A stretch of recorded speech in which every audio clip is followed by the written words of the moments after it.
So if you get poisoned with cyanide, you destroy your complex 4 on the mitochondria. And if you have destruction of complex 4, you will die, most likely. But what methylene blue does, it can compensate for complex 4 destruction by maintaining some energy production, even in that state, which is a very challenging state. So it has the capacity for you to make energy, so increase ATP production. And at the same time, it also works as this other aspect of the redox cycler, is it can act directly as an antioxidant. Scott, welcome back to the show. It's good to see you, Siim. It's been a minute. Well, it's been 5 years, which is a long minute.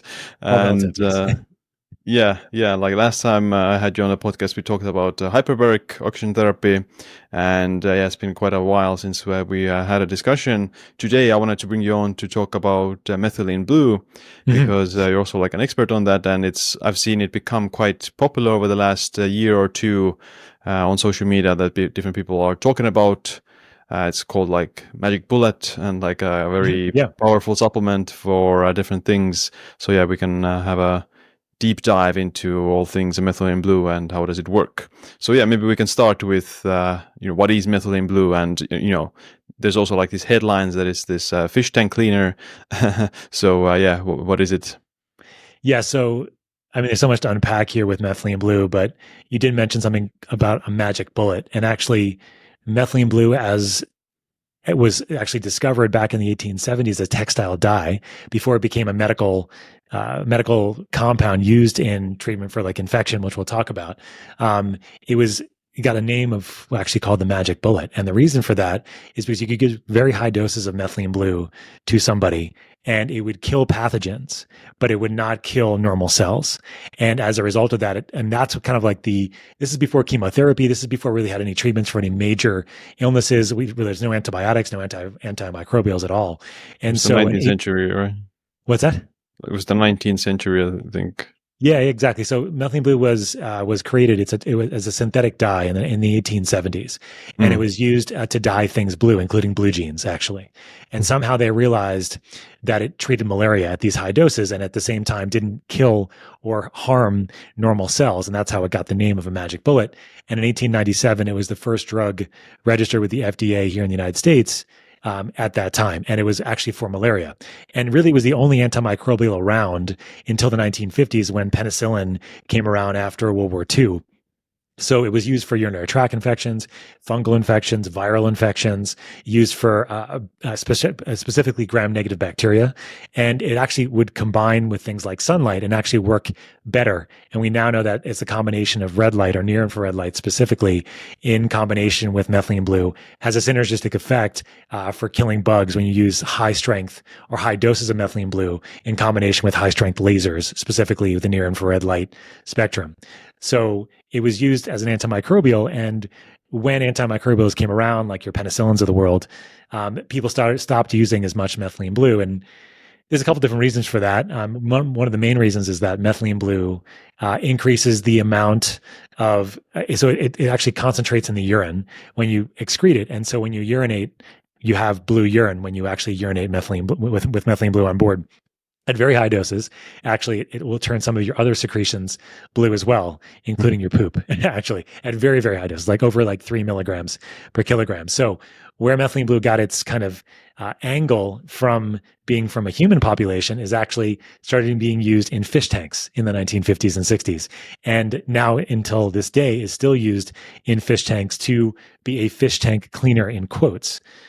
But it's really cleaning the fish, not the tank itself. And so anybody that is an aquarium person will know this more than I do, actually.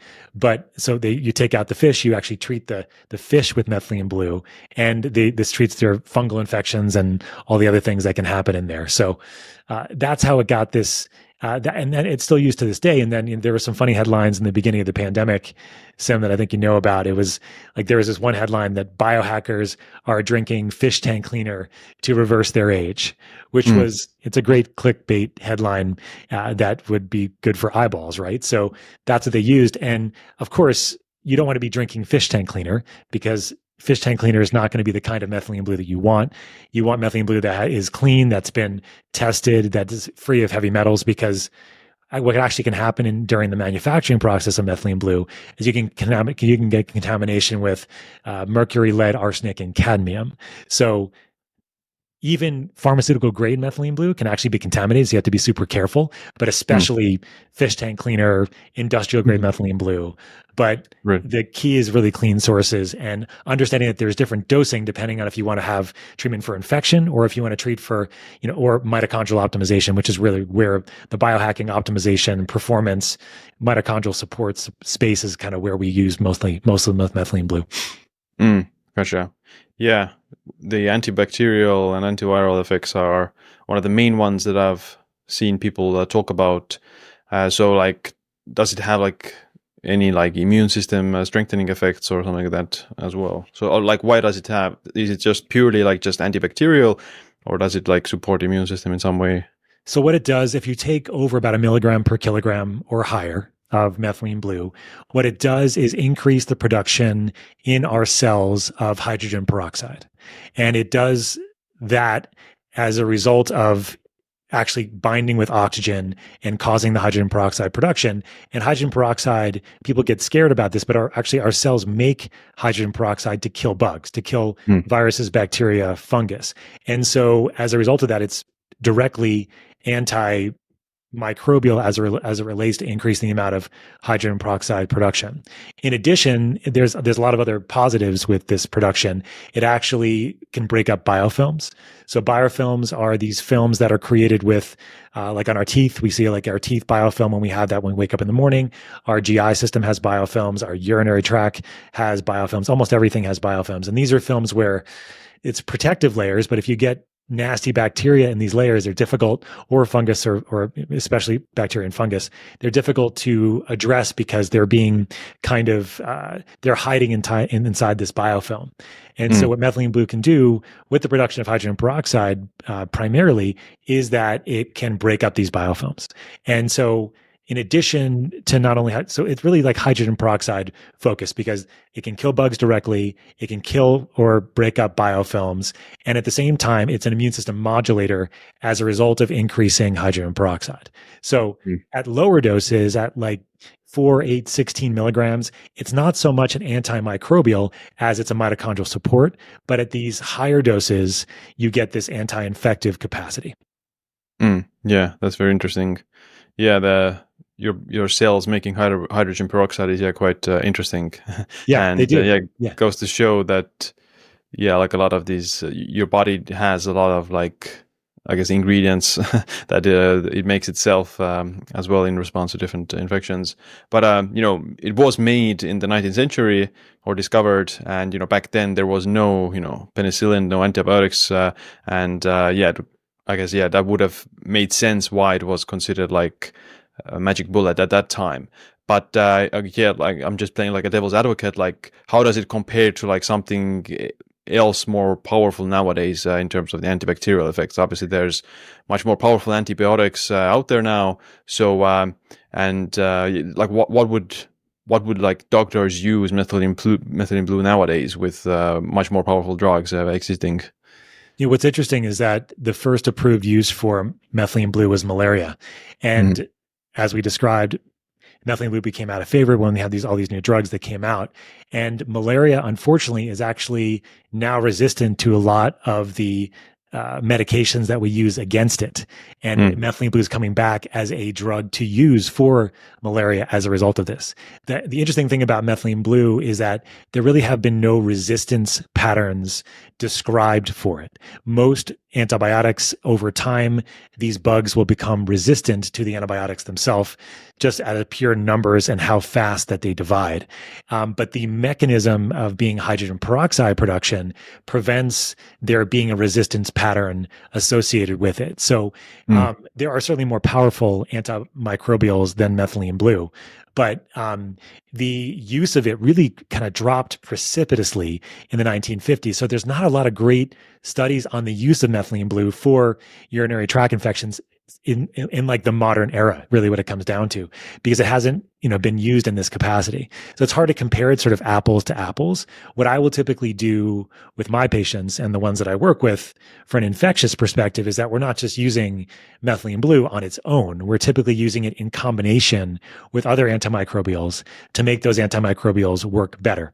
Now, in some cases, I will use methylene blue on its own if it's something that we know has a direct effect. So there's good studies on the types of bacteria that methylene blue is very good at addressing and the types of fungus that's very good at addressing, like gram-negative bacteria specifically, which are common in the urinary tract infections, for example.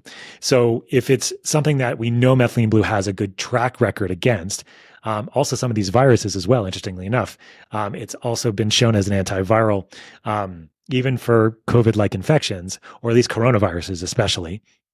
So if there's relatively good data, then we could think about using it directly as the primary treatment. But if it's like, if there's a bacterial component, we have to be very careful just to make sure that they have to be very reliable. So some of my urinary tract infection patients will give them methylene blue at high doses for several days. And if they're not better, then we'll start using antimicrobials and that kind of thing. But in essence, the dosing for acute infection, somewhere between 1 to 2 milligrams per kilogram on average. It could be higher for things like malaria, but in essence, it's around that dosing. And then from how they respond, depending on if it's bacterial, fungal, or viral, depending if you're going to use some synergistic things together, but oftentimes that's what we're doing. Would it have any prophylactic effects that preemptively taking it would reduce your risk of infections? So we don't have any good data here yet to know. It's amazing. It's been around over 100 years, but we don't know because if something like methylene blue has been around that long, nobody has a blockbuster drug that they can use at the end and make billions of dollars, right? But there are some products out there that use low doses of methylene blue as a preventative for urinary tract infections, actually.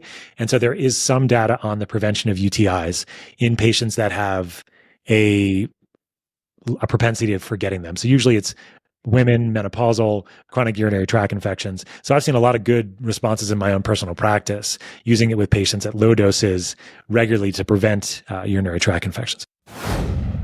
I want to take a quick break to let you know about my favorite wellness devices, which are the bond charge red light therapy devices. You've probably seen many of your favorite longevity influencers using these red light therapy devices, but do they actually work? Yes, they do. Red light therapy has been shown to have many benefits on skin anti-aging, hormone optimization, pain management, and even exercise performance. I use my device every day for 15 minutes, especially during the winter months when there's not much sunlight. It increases my energy in the morning and makes my skin glow. Just check out the testimonials on the bond charge website for the before and after pictures of other people. Most red light therapy devices don't have the right wavelengths of light, which might mean you're not getting the claimed benefits. Bond Charge uses the exact wavelengths of light used in research, and they also have near-infrared light that's beneficial to the joints. Head over to bondcharge.com and use the code SIIM, S-I-I-M, for a 15% discount.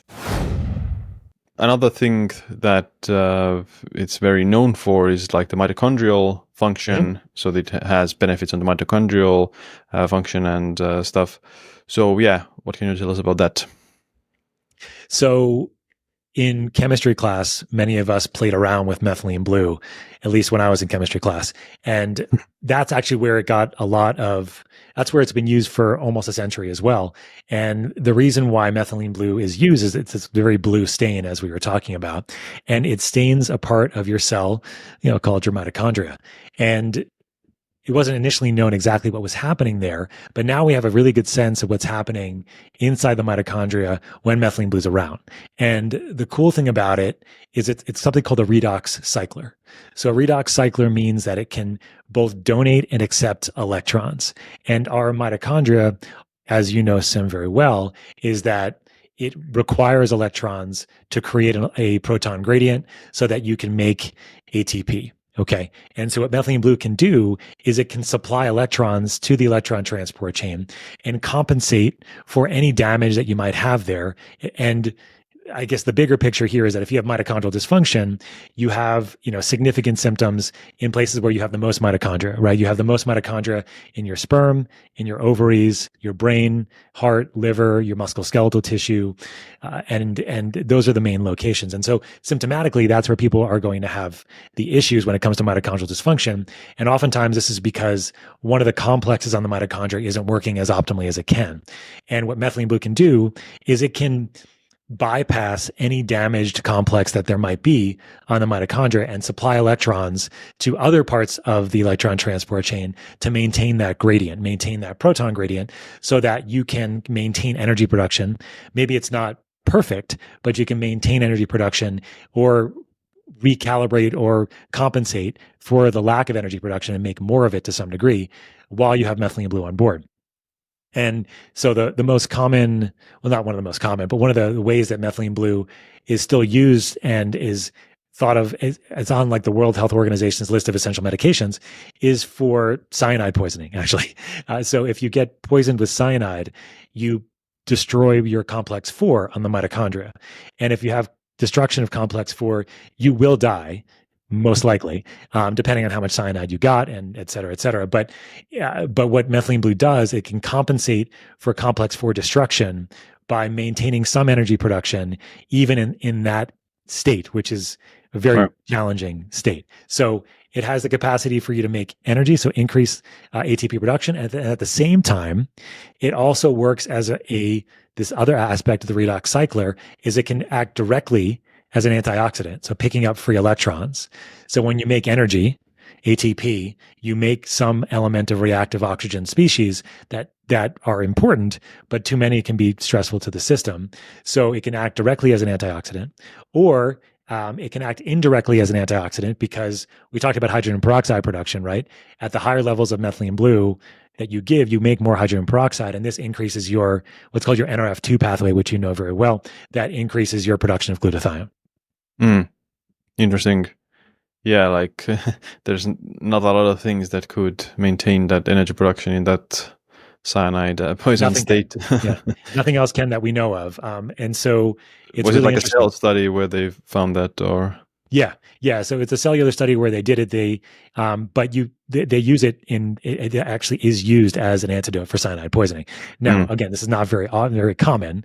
What's more common in the medical world is something called methemoglobinemia, which is where your hemoglobin cannot bind oxygen because of the state of iron.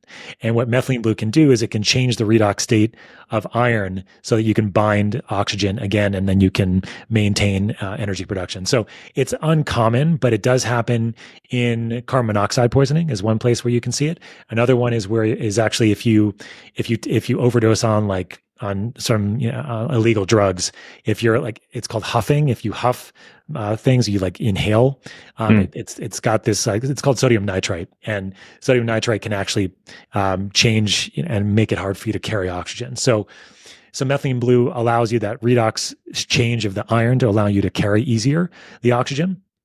And then it also helps dump off the oxygen in your tissue as well, so you can get more oxygen delivered to tissue as well. So it's got a lot of different mechanisms in enhancing energy production. Is it like a natural compound? And where did they discover this magic bullet? So it is a fully synthetic compound. And so that's important.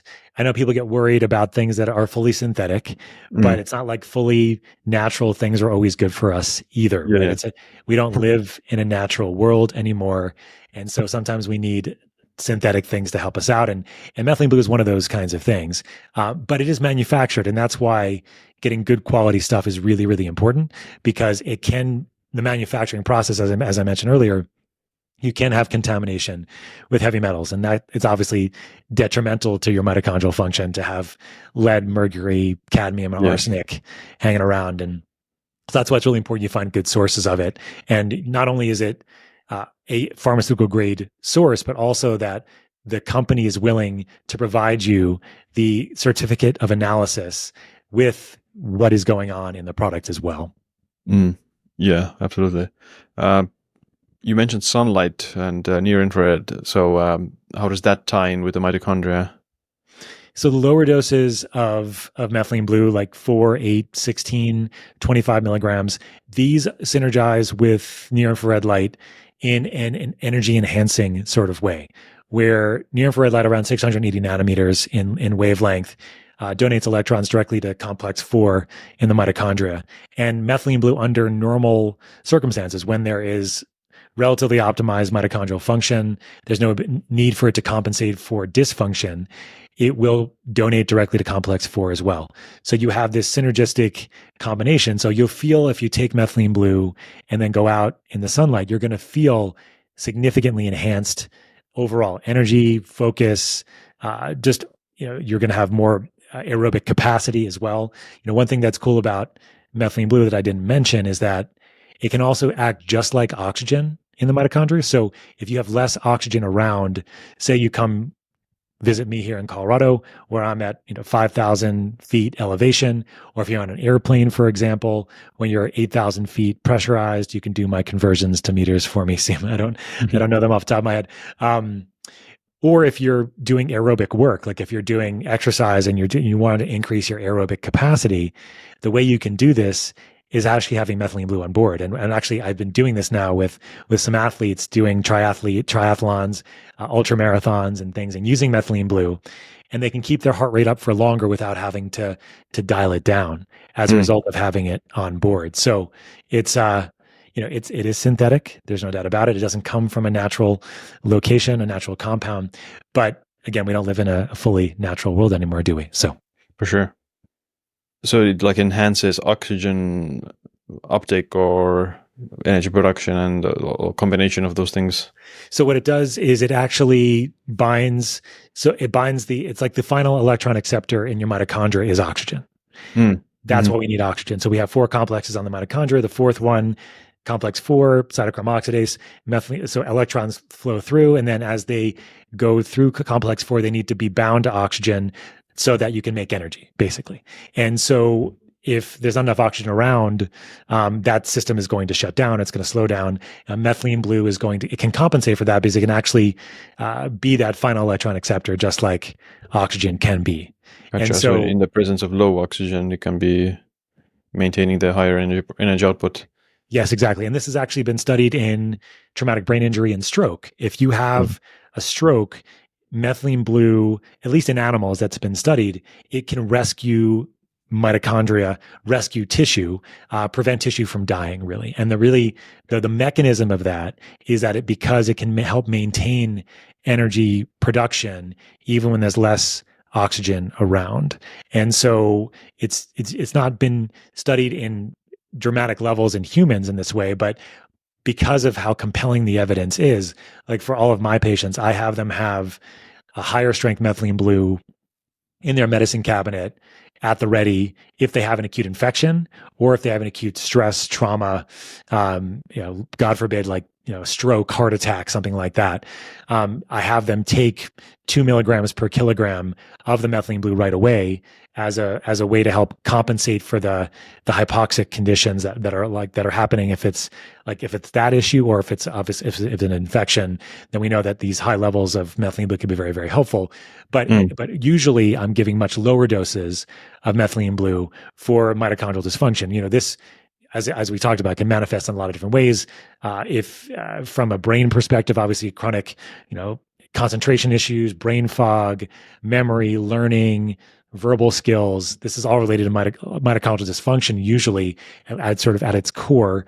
When it comes to musculoskeletal, it's often patients that have exercise-induced fatigue, where they exercise and then they can't move for like 3 or 4 days later. This is often because of mitochondrial dysfunction as well. So I've had a ton of success at these lower doses with patients that have chronic inflammatory disorders, autoimmune issues, chronic issues related to things like long COVID and chronic mold exposure, that it's not the infection that's the issue as much anymore, but it's the mitochondria that are just so stressed because of those infections that it's been amazing. Like even in people that have had longstanding symptoms, once we start methylene blue at these low doses, you can see almost like a dramatic shift very quickly in so many people. And I think that's why it's become so popular, is that so many people out there have mitochondrial dysfunction, and so many people out there are suffering and tried so many different things.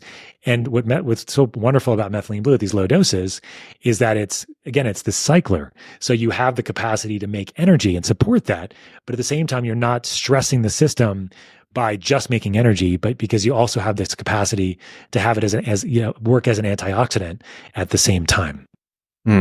Interesting. Yeah. So like hypoxia, this low oxygen state chronically is obviously bad. That's characteristic of a lot of these conditions. What do you think about like acute hypoxia? So when you're like doing some form of exercise or like altitude training or those kind of things? So we've been looking at combining methylene blue with hypoxic training, and it's actually been phenomenal overall. Because what I think happens what I usually recommend doing is doing the hypoxic training first, and then taking the methylene blue as a result. So because you really want to have some of that hypoxic stress, right, when you're doing hypoxic training, but methylene blue, we don't think it would mitigate the hypoxic training, but we're just not sure. So what I've been doing mostly is having people do hypoxic training, take their methylene blue, and then immediately do hypoxic training, right? Because if you take it and then you immediately do hypoxic training, you're not going to really have methylene blue on board quite yet, right? But then after you do your hypoxic training, after about 30 or 40 minutes, then methylene blue is going to start taking effect. And that's when we've seen people have an increase in their VO2 max, relatively dramatically. And when I'm doing this, I'm working with people that are also really pretty well optimized, because we're, doing this, N of one kind of thing, as you well know, but 10 or 20% increases in VO2 max, like not insubstantial, using hypoxic training and then doing endurance kinds of work afterwards. That's what I typically would say is like what we've kind of nailed down the best is hypoxic training and then aerobic work, so that the combination is upgraded significantly when you use methylene blue on the front end of that. Interesting. Yeah. So like one of the mechanisms I've also heard people talk about online is that it inhibits nitric oxide. I'm glad you brought that up. Yeah. So that's the vasodilator in the body. So let's talk about that in detail, because you like the science of all this, and also I'll dig into it a little bit here. So there's different types or different locations where nitric oxide is produced. Okay. There is the mitochondria where we make nitric oxide.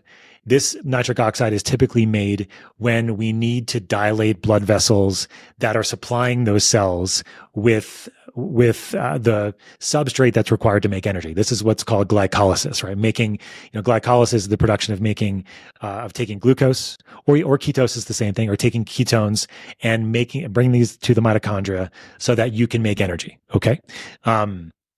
What nitric oxide does in the mitochondria is it is responding to the energy needs of the mitochondria itself to make energy. And so if there's more energy production required, then nitric oxide is going to be produced so that you can make more dilation of blood vessels where, the nitric oxide, lives as well, to get more blood flow to that tissue. So methylene blue, we think actually, because it increases ATP production, increases metabolic rate, increases the actual production of nitric oxide inside the mitochondria itself to get more substrate, get more glucose, or get more ketones to the area so you continue to make energy. Okay, so that's number one.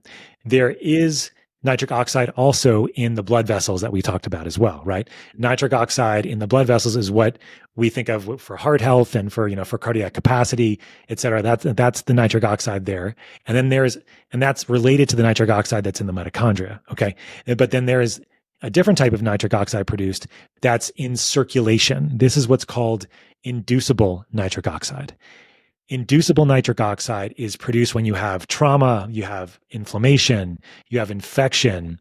A common group of patients that have too much nitric oxide around are people with POTS, positional hypotension and tachycardia syndrome, if you've heard of that before.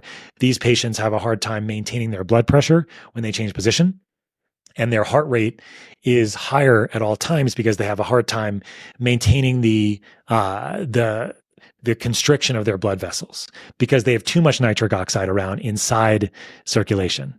So what methylene blue can do actually is bind up and prevent the production of what's called inducible nitric oxide. Okay. This is the type of nitric oxide that is produced when you have trauma, infection, inflammation. And so in these kinds of patients, we've seen amazing benefits of using methylene blue because it can bind up and prevent the production of nitric oxide in the circulation itself. So at very high doses of methylene blue, though, at greater than 3 milligrams per kilogram, for sure, you get a depletion not only of the inducible nitric oxide, but also the vascular nitric oxide as well that's normally there. Okay. And so it's actually used clinically for something called sepsis or severe septic shock to give it's like a last ditch effort to get people's blood pressure to come up, is to give them high amounts of IV methylene blue to constrict their blood vessels down and try to keep them alive, basically. So in essence, low doses of methylene blue, especially less than 1 milligram per kilogram, 4, 8, 16, 25 milligrams, is not having a detrimental effect on our normal production of nitric oxide in our mitochondria and in our blood vascular system, in our blood vessel lining. It is, however, binding up and preventing the production of inducible nitric oxide, which is more the more pathologic type of nitric oxide that happens with inflammation, infection, significant stress, et cetera. It actually blocks the conversion of arginine to nitric oxide is how it does it. So, interesting. So it doesn't have any negative effects on negative side effects on like blood pressure, vasodilation, and heart function and circulation. So the other way that methylene blue works is as what's called a monoamine oxidase inhibitor. So it's an MAOI. So that works in the brain. So you have to be mindful of this. It's going to increase norepinephrine, dopamine, and serotonin. So you are going to have more of those neurotransmitters around the higher the dose that you get. So some people will get they'll get blood vascular constriction a little bit related to the norepinephrine that's being released. So you have to be mindful of that, especially if you have patients or you or whoever's listening, if you have high blood pressure, methylene blue can sometimes increase blood pressure in patients and that are on, typically it's people that are already taking a number of blood pressure medications and have a hard time controlling it. But in essence, you have to think about their blood pressure in that particular group of patients as well. Gotcha. Right. One method, so like you mentioned the mitochondria function and antioxidant effects. So I guess that also has people excited about the potential longevity effects of methylene blue. So are there any like research on this, like animal studies on lifespan or something? Not yet. No, there's the only researcher that's really done a lot of great work in the last decade or so is a guy named Dr. Francisco Gonzalez Lima. And he is at the University of Texas in Austin. And he's been looking at models of Alzheimer's and using methylene blue to support, compensate, and reverse some of the symptomatology. And he's been seeing that benefit, actually. And he's been using it in combination with near-infrared light as well and seeing a significant benefit there. There's only been one study that was done in normal individuals, and it was only a one-time dose of methylene blue. It was given, I think, about 100 milligrams of methylene blue, which is a relatively high dose of methylene blue. One-time dose increased visual spatial recognition, memory, and they did some functional MRI scans as well, looking at these changes in the brain and saw some significant benefit. That's very interesting to me. With a one-time dose, that's reasonable, but I don't think so. The challenge is that, like, to give you like another example, they did a study in Alzheimer's patients using methylene blue at 3 different amounts. I think it was 8 milligrams BID, 75 milligrams BID, so twice a day, and like 150 milligrams twice a day. Okay, and the 8 milligrams twice a day was the placebo group, or the sham group, and the reason why they did the 8 milligrams twice a day was that they wanted to make sure that the people taking the methylene blue all had blue urine, basically. And so, but when they looked at the study and looked at the results, the patients that did the best were the patients that had 8 milligrams twice a day. Okay. And the reason for this, I think, and I think this is pretty pretty obvious if you understand the physiology, and with clinical practice, this has kind of panned out as well. These very high doses, 150 milligrams of methylene blue twice a day, it's going to be producing a lot more hydrogen peroxide in the body. This is great for infection, but if your system is not available to produce more glutathione because it's already deficient in the precursor amino acids to make this, right? Then you're going to find it's going to cause more stress on the system as well. And so this hydrogen peroxide causes stress, and then you can't make glutathione to help compensate for that stress. And so that's why you have a patient with Alzheimer's and you give them 150 milligrams twice a day, and they're not going to feel good at all, actually. And this has been my experience, is that we're in the world of methylene blue that's gotten very popular over the last several years, we're still, I think, on the higher doses, overdosing people rather than underdosing them. And my sense of it is that from a mitochondrial optimization perspective, these lower doses, 8, 16, 25 milligrams, maybe 50 milligrams, are the doses that are most sustainable. Now, that just to kind of go back to that study on normal individuals, it was just one dose at 100 milligrams is going to make a lot of people feel very, very good, actually. But that's not the dose that I think should be taken chronically. And you're talking about longevity. We don't have like longevity studies yet using methylene blue. That's for sure. Just Alzheimer's population, this normal group that I was mentioning as well. But my sense here is that because it's a redox cycler, because you're compensating for energy production issues, you're compensating for oxidative stress issues and antioxidant deficiency issues, you can see a significant benefit long-term. Now, I would just say this in addition, if you're fully optimized, if your mitochondria are perfect, maybe like yours are, Siim, maybe you don't need to take methylene blue all the time at all. Maybe you only need to take it on when you're under more stress. So when you're traveling, when you're not sleeping as well, when your immune system is taking more of a hit. So in my more optimized patients that I work with, they're not taking methylene blue every day. They're probably taking it maybe a couple times a week at most, and targeting into performance, to stress, to travel, whatever it might be, and using it that way. Gotcha. Yeah. So it's hard to quantify the effects of if it has like any dent on longevity or lifespan as of now. So far.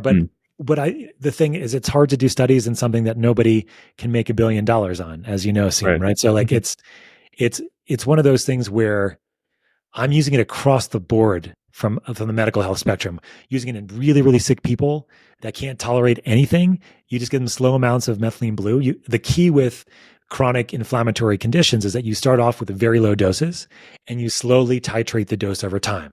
4 milligrams every 3 days, increasing by 4 milligrams is kind of, or every 3 to 5 days, or sometimes 7 days, until I start seeing a response. And then when we find the response, what is that response? Is it what we want, or is it kind of getting to the place of where we want? And then we can increase it from there. Once you find that optimal dose, then depending on the situation, you may want to stay on that optimal dose 6-7 days a week for 2, 4, 6 weeks, maybe longer, depending on the situation.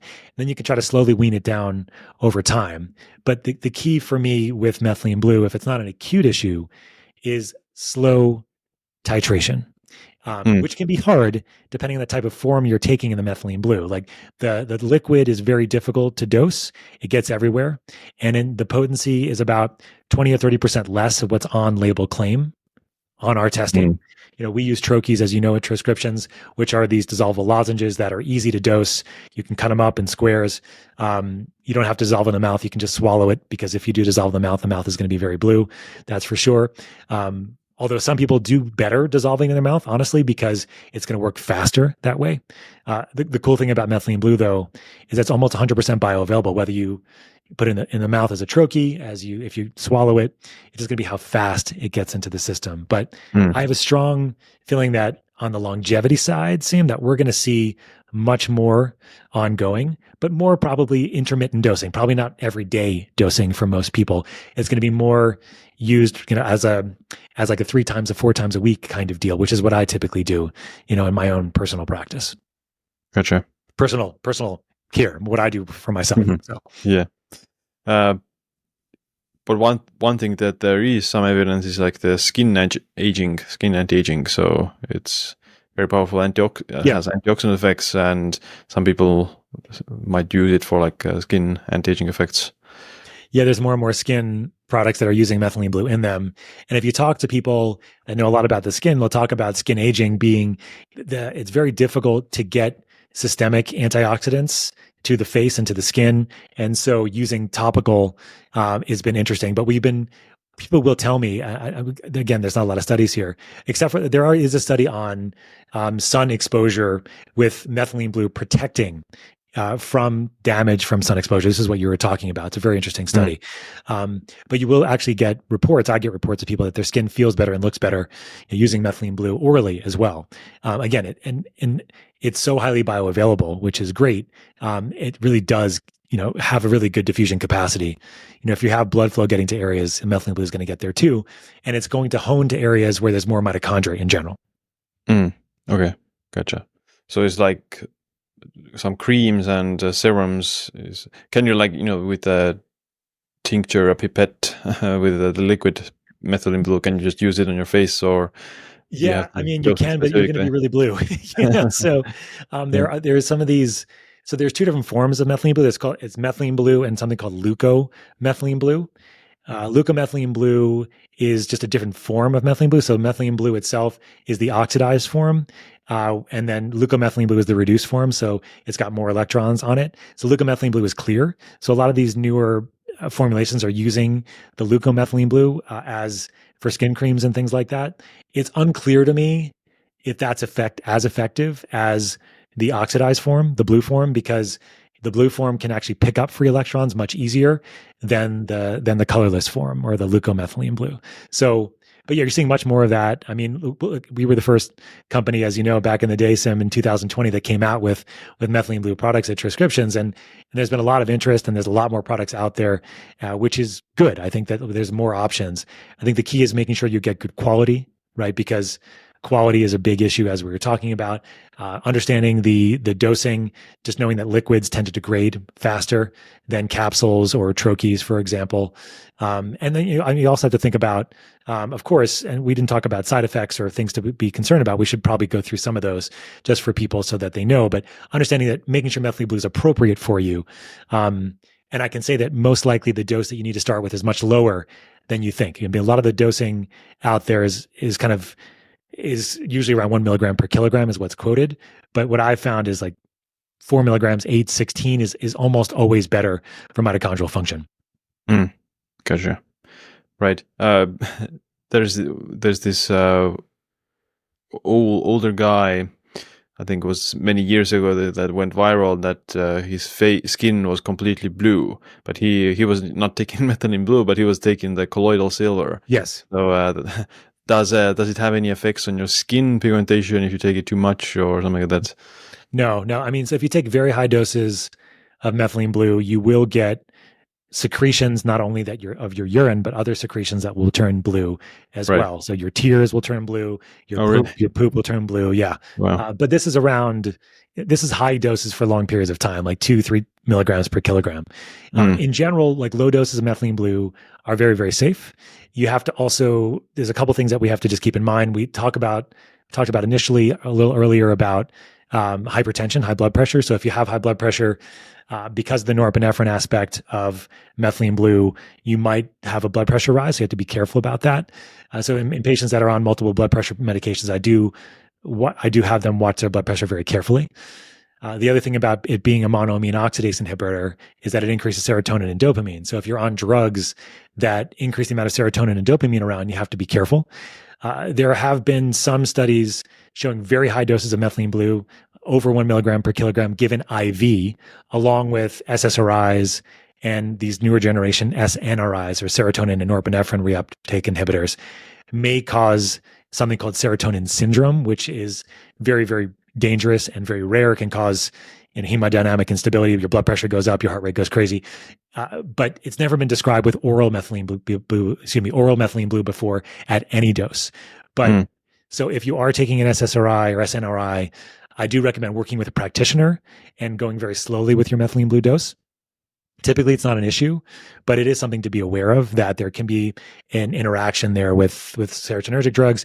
If you're taking dopaminergic drugs like Parkinson's medication, selegiline is another one that people take from the performance side, that may also interact. But again, it's rare to be any issue there, but just to be aware of that it could be something. Pregnant women, breastfeeding women shouldn't take methylene blue. It's obviously going to give you blue urine as well, so be aware of that. And so it can stain toilets and things. It also can stain countertops. So the best way to get methylene blue out of countertops or surfaces is actually with buffered vitamin C. So you can just scrub the vitamin C in, and it changes the blue to the colorless, to the leucomethylene blue. So you the color. I've saved my marriage, I think, a couple times because I have vitamin C around, and so I can get it out of the sink or get it out of the washing machine or something where I end up getting it. And so it's good to have the vitamin C around as something. So it will get surfaces blue, to be aware of that. The other thing I want to mention is that there is a hereditary disorder called G6PD deficiency, glucose 6-phosphate deficiency. And this is when your red blood cells are more sensitive to stress, and they can hemolyze, they can break open under stress.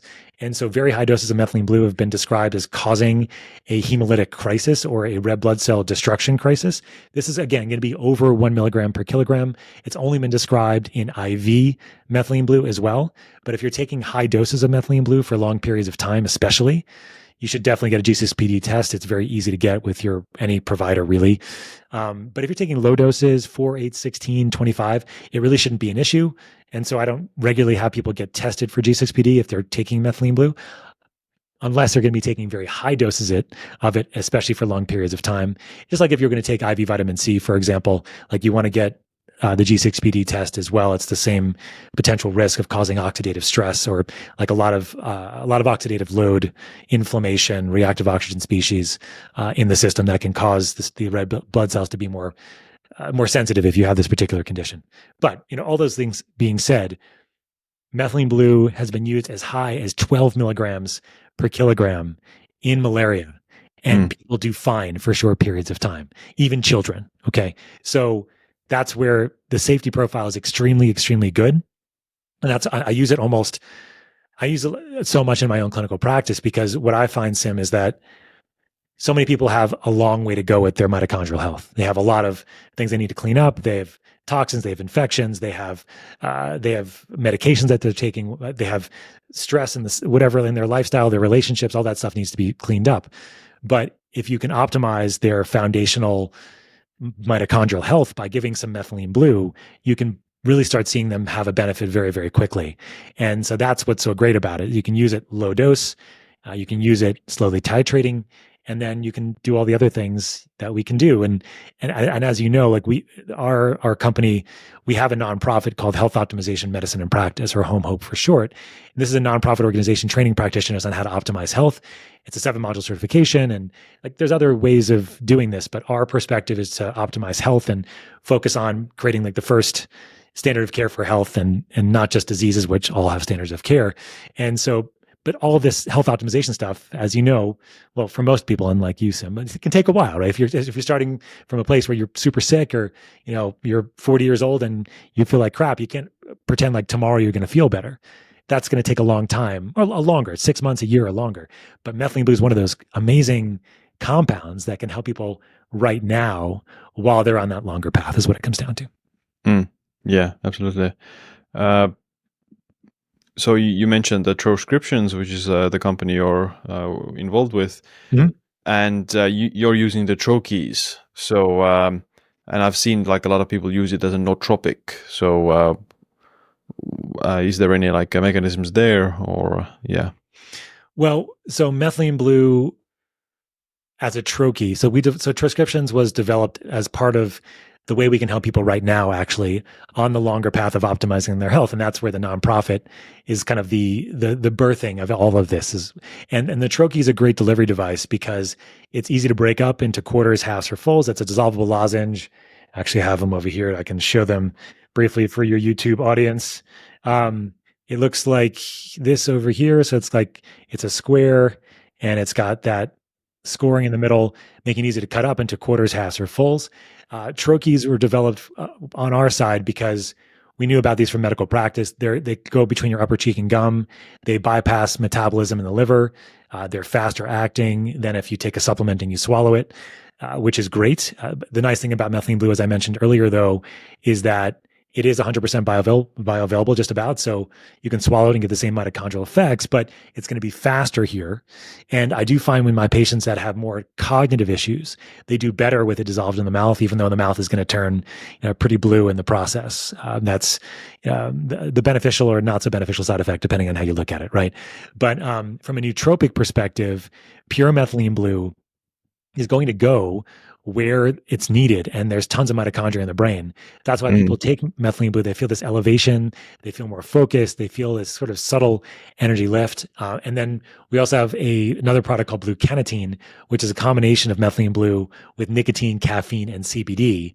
And that's our pure focus, get shit done for 3 to 5 hours of productivity, cognitive capacity, memory, verbal skill acquisition, et cetera. Like you can see it all, like it's like Adderall without the jitters kind of thing, but it's not like don't stop any of your medications, of course, and take, et cetera. But it's like got that same kind of feel without the come down or crash is what it comes down to. So, so we use methylene blue in that formula as a supportive in the ways that we've been describing.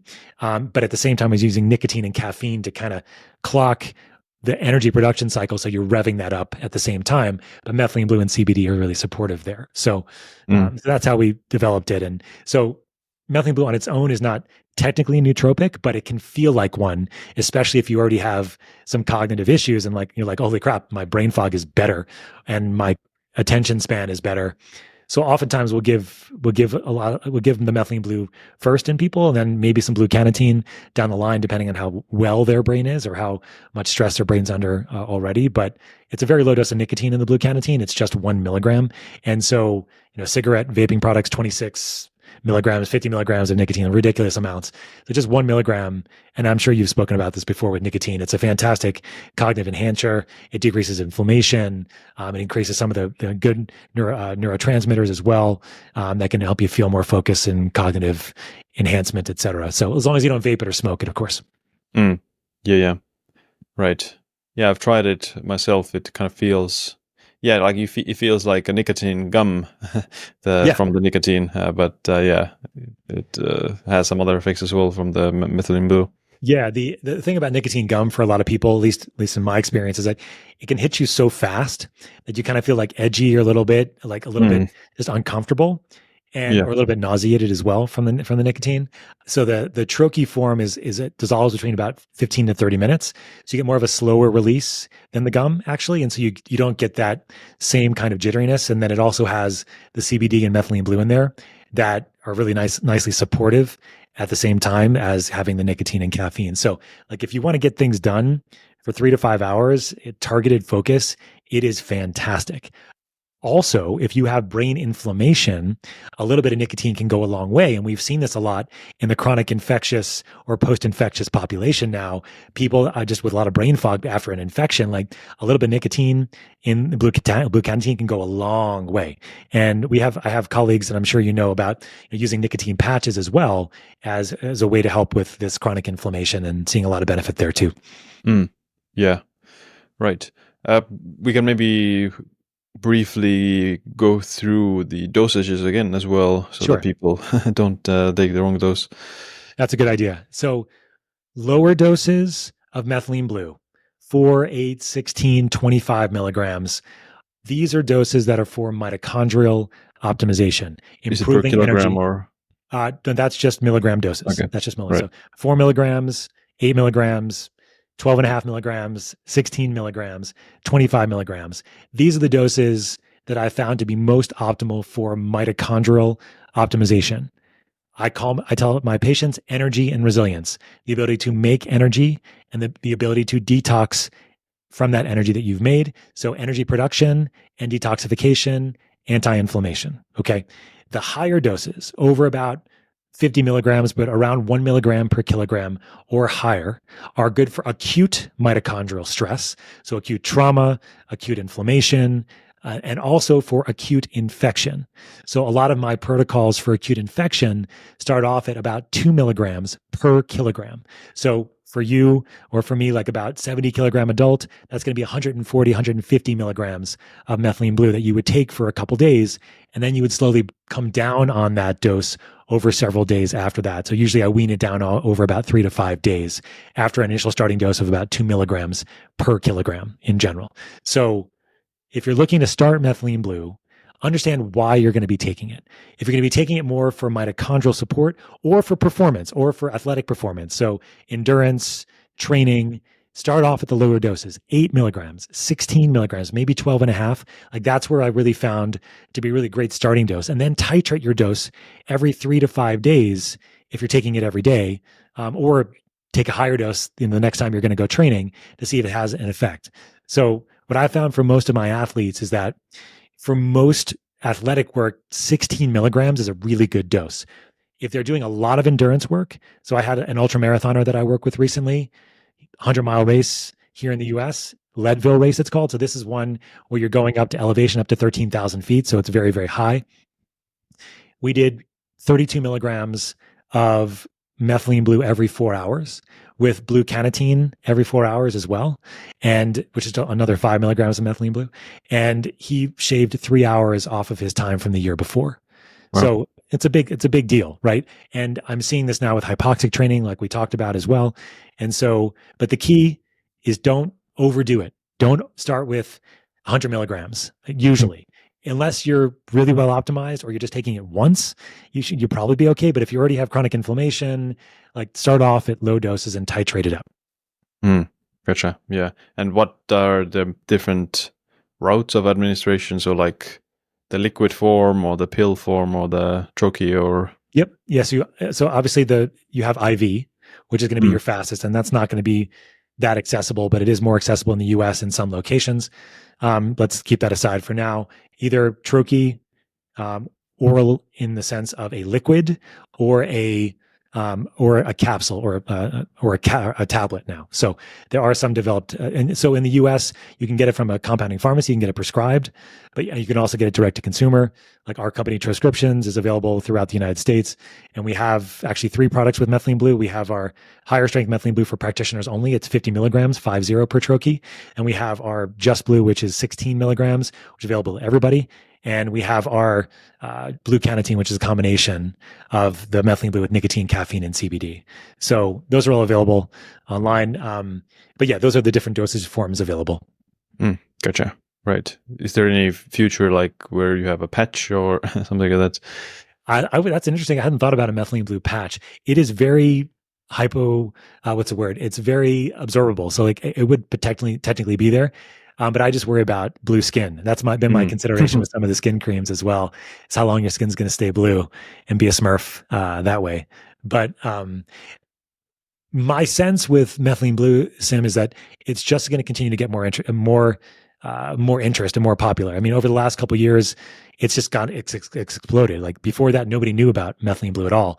And, it's been amazing to see the difference. And the reason why, honestly, is because it actually works. It's not subtle in people when you see a significant benefit. Like sometimes it can be subtle, but people that have a longer way to go, like it's not often subtle. Like it's like having 300 pounds to lose and you see a benefit almost right away when you start exercising. It's the same thing with methylene blue. And so I think it's fantastically versatile, and you're just going to see more and more coming from it. But we've done a lot of great blog articles on our website at transcriptions.com where you can go check it out. I've done a lot of media, a lot of interviews and lectures on methylene blue over the years as well. If you're a practitioner and you have a practice where you see patients, whether it's in person or virtually, we have a practitioner portal with a dashboard with more clinical information and prescribing information as well. And you just go to our website at transcriptions.com and find that as well. All right, sounds good. Well, yeah, I think that's pretty much like wraps everything up. Like very in-depth information. I think that going through all of things about methylene blue. Before I ask my last question, where can people learn more about you and your work? So you can find me on the socials at Dr. Scott Sherr on Instagram specifically, DrScottSherr. If you're interested in learning more about what I do, you talked about initially, I'm involved in hyperbaric medicine. I have also my own clinical practice in health optimization medicine, which is the nonprofit that started Transcriptions. You can go check out more on the nonprofit at homehope.org. You can check out more about my clinical practice at, I think the easiest place is probably just my name, drscottsherr.com, same as the Instagram handle. If you're interested in Transcriptions, go check out transcriptions.com or on Instagram at Transcriptions as well. Sounds good. Put the links in the show notes. And my last question is, what's this one piece of advice or habit that you wish you'd adopted sooner? Meditation. For sure. I wish I started meditating at least 20 years before I did, because I realized that you don't want to believe everything that you think, and that you can only get a certain distance in life if you just think that you're going to get there cognitively or mentally. So once you learn that there's more than just thought and that you are not your thoughts, then everything else gets easier. Yeah, that's a good advice. Well, yeah, it was great talking with you, and yeah, let's stay in touch. Good to see you, Siim. Thanks for having me. All right, that's it for this episode. Make sure you check out my new book, The Longevity Leap, on Amazon. I'd also appreciate if you share this episode with a friend or family member. Other than that, my name is Siim. Stay tuned for the next episode. Stay empowered.